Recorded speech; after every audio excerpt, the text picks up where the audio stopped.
Namaste, and welcome to Inspirations, the weekly Nepal TV show that brings you inspiring stories of people working in Nepal. I'm Mike Rosenkrantz of VSO, and today we have another inspiring person, David Wright, who's the country director of Save the Children for both Nepal and Bhutan. Welcome, David. Thank you, Mike. Good to see you. Good to be here. Good. So let's start off by you telling us a little bit about your background, specifically your childhood, your education, that kind of thing. Sure. Well, I grew up actually on a small farm in the middle of Ireland, and it was quite an interesting time to grow up. Ireland was not considered a developed country at the time. It was sort of on a par with the kind of ex-Soviet Union countries. That's how they would rate themselves, kind of like the second world a bit. So, we kind of grew up kind of looking out at the outside world, like UK or America, as being far more advanced than us. I grew up in a very rural environment. I think the biggest culture shock I ever got was when I moved to Dublin at the age of 18 to start my university degree. Moving to Africa and places like that afterwards seemed quite easy by comparison, in fact. So I got my schooling locally, and then I did a bachelor's degree in agricultural science, and then a couple of years later I went back to a master's degree in rural development. Say something about the work that Save the Children is doing, and maybe talk a little bit about the impact of Save the Children in Nepal, and mention Bhutan too, if you will. I've been working with Save the Children now for 7 years, and I really like, for many reasons, but I think that the most simple reason is that I think you can have most impact working with the next generation. And so that's why I enjoy working with Save the Children so much. So, of course, a child born in Nepal, on average, has the same potential as a child born in New York or Oslo or Sydney or any of these places. But they come up against challenges that limit that potential that they can have. So they may die before they get to 5 years of age, and every day about 50 children here in Nepal are dying of parental causes. They just may not have access to school, or if they do, the quality of the schooling may not be great. They certainly have a very strong chance of being suffering from malnutrition, and the stunting rates here are among the highest in the world. So 44 or 45% of the children are stunted, and all this limits their potential to flourish as human beings. So Save the Children is trying to address all of those issues. So we have a very large nutrition program funded by the American government. That's started. That's about a year and a half now. We're getting out into the field with several partners to assist women and their families to have healthier practices and ensure children have a much better chance of being well nourished. Because apart from stunting, if a child is malnourished, it loses, on average, they'll lose 15 points of their IQ. And this has a huge effect, of course, on the future opportunities of the child, and indeed on the overall economy of the country. So I guess our signature program would be that nutrition program. We're working with several other organisations, including Helen Keller International, MTAG, and NIWA. It's a very ambitious program. It's actually the biggest program in the world working on malnutrition.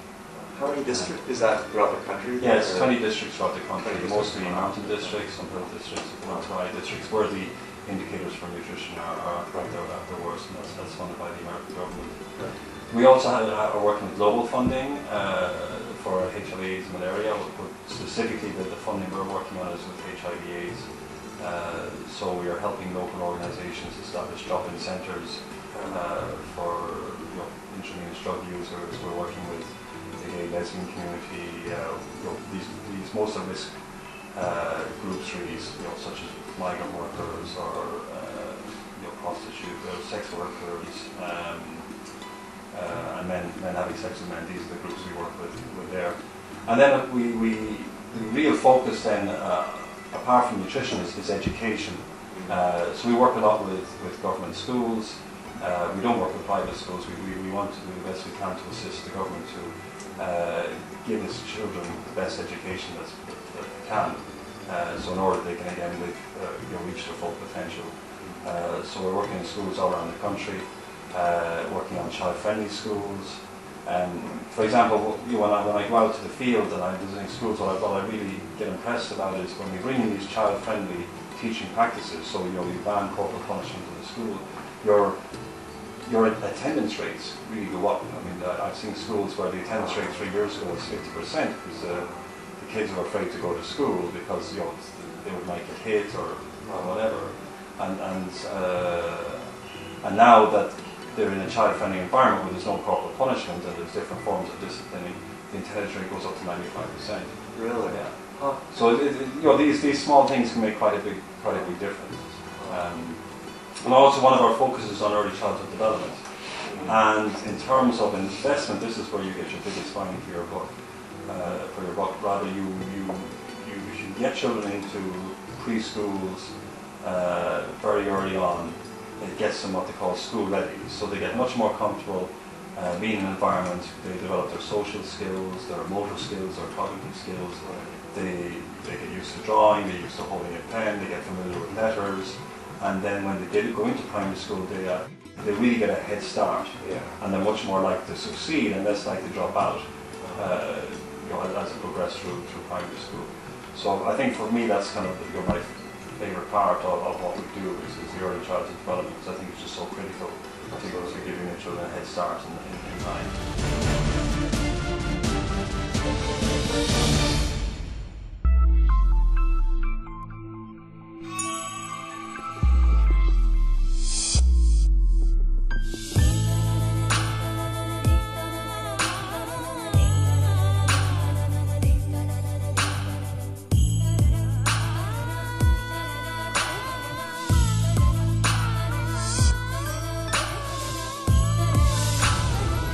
Some moments last a lifetime.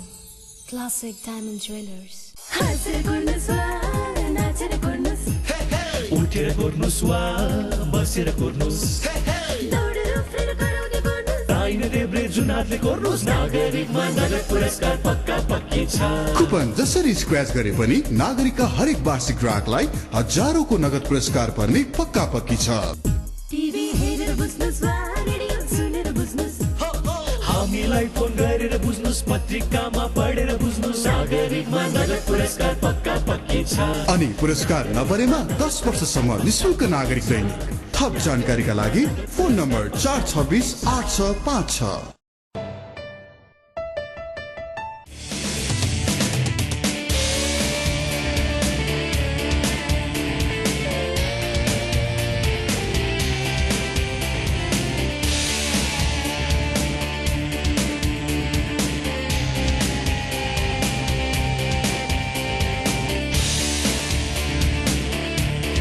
King's Wimpy Burger, Zaulakhel, Lalitpur. Phone number 0155211744.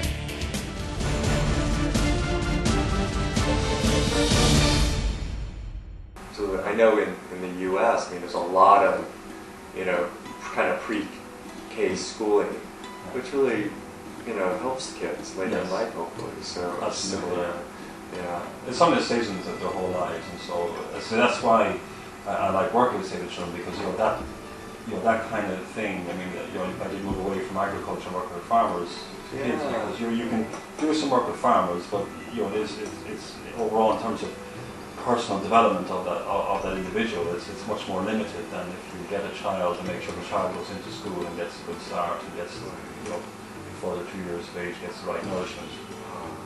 That can really set that individual on a whole different trajectory in life. Yeah.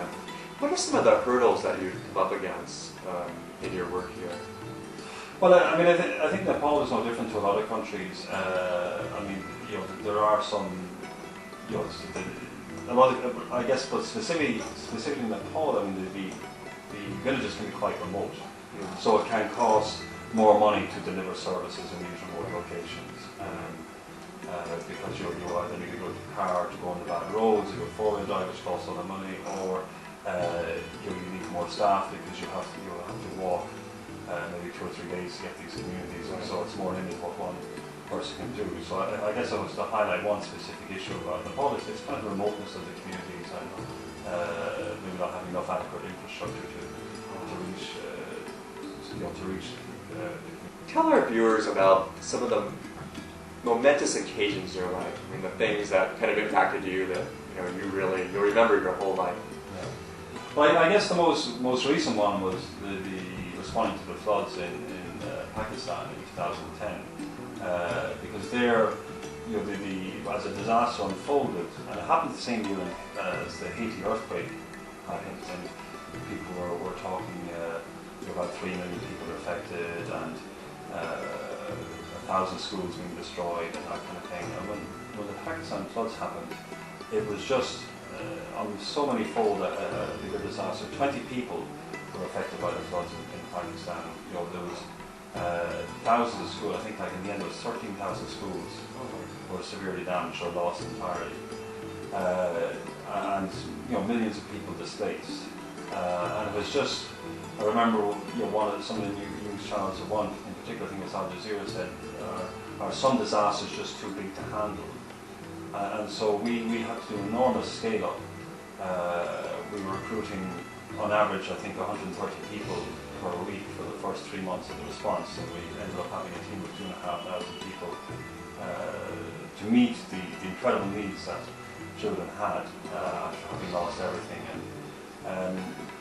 And so one of the advantages of working in Pakistan is you have really good staff there. And so we were very quickly built this huge team of staff that were just going out every day and preventing children from dying through diarrhea or malnutrition.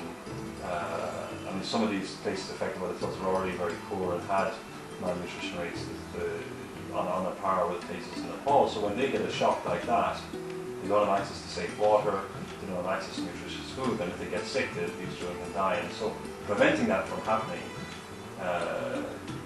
was a huge part of our mandate. And along with the other agencies, I think it was one of the more successful responses that I've been involved in. So I think that will stay with me just because of the sheer scale of it.